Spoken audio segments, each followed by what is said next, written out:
तुम झोपड़ियाँ रास्तों में लगाते हो, सफर करते हो। पहले जमाने में लोग सफर करते थे, पन्नी लेकर के चलते थे, चमड़ों को लेकर के चलते थे, और वहीं जा करके अपना तान दिया, पन्नी लगा दिया और उसी पन्नी के नीचे आराम करने लगता था। अल्लाह ताला कहते वो भी नियमत है जो झोपड़ी तुम लगाते हो रास्ते में, जो चलते चलते झोपड़ी लगाते हो, इस जमाने में छतरी लगाते हो, छाता लगाते हो, अम्ब्रेला लगाते हो, ये भी अल्लाह की नियमत है। अल्लाह का शुक्र अदा करो, अल्लाह ने भीगने से बचाया, अल्लाह ने भीगने से बचाया, सारी नियमतें हैं। फरमाया कि जो झोपड़ी लगाते हो वो मकान यौम ज़ानिकुम व यौम इक़ामतिकुम, जो सफ़र के दौरान कहीं रुकते हो तो तुम लगा करके बैठ जाते हो, भीगते नहीं हो, धूप नहीं लगती है। और एक मकान तो वो है जो तुम छत का बनाते हो, ईंट मिट्टी का बनाते हो, गारे का बनाते हो, मजबूत मकान बनाते हो, ये दोनों अल्लाह की नियमत है।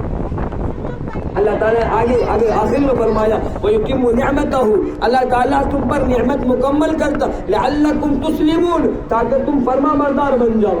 अल्लाह ताला ने सूरह रहमान में 31 मरतबा फरमाया फबिअय्यि आलाइ रब्बिकुमा तुकज़्ज़िबान, ए इंसानों और जिन्नातों, अल्लाह की कौन कौन सी नियमतों में झुठला दोगे?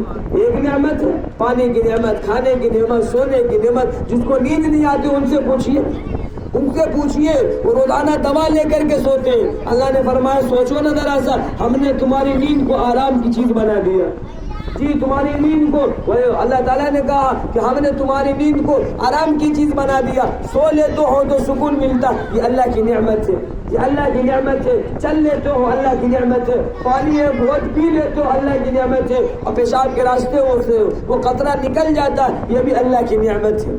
एक मरतबा एक बादशाह सलामत की तबीयत खराब हो गई, तबीयत खराब हो गई, वो पानी के लिए तरस रहे थे। कोई पानी होगा किसी अल्लाह के वली के पास, वो पानी के लिए तरस रहे थे। बादशाह सलामत थे, करोड़ों के मालिक थे। तो बादशाह सलामत से किसी ने कहा हम आपको एक घोट पानी पिलाएंगे, इस शर्त पर कि आप आधी हुकूमत हमको लिख दीजिए और आप बच जाइए। शर्त क्या है कि आधी हुकूमत आपको हमको लिखनी होगी, तो हम इंशाअल्लाह आपको एक घोट पानी पिला देंगे, आधी हुकूमत मेरे नाम कर दीजिएगा तो आप बच जाए। बादशाह सलामत ने कहा भाई जिंदगी प्यारी है, लिख देता हूँ। बस उन्होंने कहा ठीक है, तुम मुझे जिंदा कर दो, तुम मुझे पिला दो पानी, अगर मैं बच गया तो इंशाअल्लाह तुमको आधी हुकूमत लिख दूंगी। खैर उसको पानी पिलाया, वो जिंदा हो गया, माशाअल्लाह बच गया। डॉक्टर भी ऐसा करते हैं। और उसके बाद चंद दिनों के बाद फिर वो पेशाब के रास्ते से पानी का निकलना बंद हो गया, यानी इस्तिंजा नहीं होता था, वो बीमार हो गया। वही हकीम जो मिला था पहली मरतबा, उसने कहा कि भाई मेरे पास एक इलाज है, आपके पेशाब का रास्ता इंशाल्लाह ठीक हो जाएगा, पेशाब वक्त पर होने लगेगा, लेकिन एक शर्त के साथ। सारे डॉक्टर फेल हो गए, एक शर्त के साथ आधी हुकूमत आपको लिखनी होगी। जरा गौर से सुनिए, आधी हुकूमत तो लिख दिया, बहुत पानी पिलाया था जिंदा करने के लिए, और कहा कि आधी हुकूमत आपको लिखनी पड़ेगी। वो बादशाह सलामत सर खुजलाने लगा, अब क्या करें। फिर सोचा कि भाई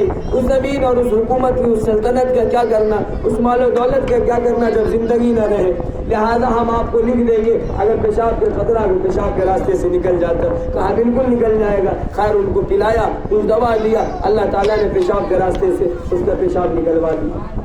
अब बतलाओ एक घोट पानी जो अंदर गया उसकी कीमत कितनी देनी पड़ी? आधी हुकूमत। और वो पानी का कतरा जो अंदर गया था उसको बाहर निकालने के लिए कितनी हुकूमत देनी पड़ी? आधी हुकूमत। पूरी हुकूमत एक घोट पानी के बदले में चली गई, पूरी हुकूमत एक घोट पानी के बदले में चली गई। अल्लाहु अकबर, अल्लाहु अकबर। शेख सादी शिराजी फरमाते हैं अदस्तो जुबा के बर आयत अहदे शुक्रश बदर आयत, हर सांस पर एक मरतबा शुक्र करना वाजिब। जो सांस आप ले रहे हैं उस पर शुक्र अदा कीजिए, जो सांस आप छोड़ रहे हैं उस पर शुक्र अदा कीजिए। एक एक घंटे में आदमी एक एक लाख मरतबा सांस लेता है, एक एक लाख मरतबा सांस छोड़ता है, और हर सांस पर एक मरतबा शुक्र अदा करना। लेने पर अल्हम्दुलिल्लाह, छोड़ने पर अल्हम्दुलिल्लाह। शेख सादी शिराजी फरमाते हैं खाली सांस के लेने पर और सांस के छोड़ने पर अल्लाह ताला का शुक्र अदा नहीं कर सकता आदमी। सिर्फ एक नियामत पर अल्लाह का शुक्र अदा नहीं कर सकता है। अल्लाह ताला ने फरमाया कि मेरे भाइयों वइन तअद्दु निअमतल्लाहि ला तुहसूहा, अगर तुम अल्लाह की नियामत का शुक्र अदा करना चाहो तो नहीं कर सकते। अल्लाह ने ये सब फ्री में दे दिया। अल्लाह ने किस में दे दिया?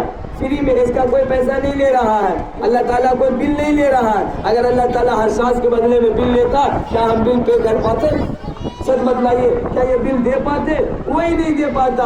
اللہ تعالیٰ نے بغیر پیسے کے، بغیر دولت کے یہ سب دے دیا، اللہ کے دیا ہوا اللہ نے دے دیا۔ فرمایا اس پر آدمی کو شکر ادا کرنا چاہیے، یہ فری میں اللہ تعالیٰ نے دیا۔ ایک مرتبہ ایک ڈاکٹر ہے، کوئی آدمی بیمار ہو گیا، اب تو ماشاءاللہ کچھ ڈاکٹر اچھے بھی ہیں، کچھ ڈاکٹر تو جب تک اس کو چوس نہ لے اس کو ہاسپٹل سے ڈسچارج نہیں کرتے۔ ایک مرتبہ ایک آدمی، غریب آدمی بیمار ہو گیا اور بے تحاشا بیمار پڑ گیا، اس کے پاس کچھ بھی نہیں تھا، پھوٹی کوری کا بھی مالک نہیں تھا، اور اس کا بل جو ہوا لاکھوں کا بل پاس ہو گیا۔ علاج ہوا، آپریشن ہوا، اب آپریشن ہوا، اس کو 1 روپیہ بھی دینے کے قابل نہیں، تو ڈاکٹر نے فری میں اس کا آپریشن، فری میں اس کا علاج کر دیا۔ لیکن ڈاکٹر نے مزاحن علاج کرنے کے بعد جب ڈسچارج کرنے لگا اس کو، جاؤ بھائی اپنا مکان چلے جاؤ، ایسے بہت سارے ڈاکٹر جو فری میں بھی دے دیتے ہیں کہ چلے جاؤ بھائی اپنا مکان، لیکن ڈاکٹر نے کہا بھائی اللہ کے بندے، اللہ نے تم کو ٹھیک کر دیا ہے، تمہارے پیچھے ہم نے محنت کی ہے، تم ہم کو تحفے میں کیا دو گے؟ غور سے سنیے، فری کا نتیجہ، تم ہم کو تحفے میں کیا دو گے؟ تو بیچارہ غریب آدمی کا بولا حضور ہم تو فقیر ہیں ڈاکٹر صاحب، اگر کچھ دینے کے قابل ہوتا تو میں آپ کو دے نہیں دیتا۔ تو کہا کچھ بھی تحفہ میں کیا دو گے؟ کہا حضور کچھ بھی نہیں دے سکتا ہوں۔ تو کہا کچھ بھی؟ بولا ایک کام کر سکتا ہوں۔ تو ڈاکٹر نے کہا کیا؟ بولا حضور میں قبر کھودتا ہوں۔ حضور میں کیا کھودتا ہوں؟ قبر کھودتا ہوں، قبر۔ جب آپ مریے گا تو آپ کی قبر فری میں کھود دوں گا، جب آپ مریے گا تو آپ کی قبر کس میں کھود دوں گا؟ فری میں کھود دوں گا۔ تو ڈاکٹر نے کہا الو کا پٹھا، میں اس کو زندہ کیا، میں اس کے پیچھے دوا دارو کرایا، اب دیکھیے مرنے کی تیاری ہماری کروا رہا، اب اس کو زندہ کیا، مطلب فری میں قبر کھودے گا، جب تک یہ زندہ رہے گا تبھی تو اس کی قبر کھودے گا۔ تو ڈاکٹر نے کہا اللہ کے بندے بھاگ جائے یہاں سے، فری میں تمہارا علاج کرایا اور تو فری میں کوئی اور کام نہیں کر رہا، ہماری قبر کھودنے کی تیاری کر رہا، ہماری قبر کھودنے کی تیاری کر رہا کہ تمہارے جیتے جی ہم دنیا سے چلے جائیں۔ حضور یہ مطلب نہیں، بولا چپ چاپ رہا، مطلب مت بتلاؤ، تم بتلا جو رہا اپنا پیشہ، اپنا کام بتلا رہا ہے کہ ہمارا کام ہے قبر کھودنا، ہم آپ کی قبر فری میں کھود دیں گے، ہم مریں گے تبھی تو قبر کھودے گا، تم کو ہم اسی لیے علاج دارو کروائے، دوا دارو کروائے کہ تو تیرے رہتے ہوئے ہم مر جائیں۔ تو کہا کہ نہیں سر ہم یہ مطلب نہیں کہنا چاہ رہے، غریب آدمی فری میں آپ کی قبر کھود دیں گے، تو فری میں قبر نہیں کھودنا ہے، فری میں اپنی قبر کھودوانی ہے، اللہ رسول اللہ کے لیے کچھ کام کرنا ہے، جیتے جی کچھ عمل کر لینا ہے، جیتے جی کچھ شکر ادا کر لینا ہے۔ اس گھر کا شکریہ یہ ہے کہ آدمی اس گھر میں اللہ کی عبادت کرے، اس گھر میں رہتے ہوئے سچ بولے، اس گھر میں رہتے ہوئے اللہ کے ٹائم ہو گیا میرا کیوں دیکھ لیجیے۔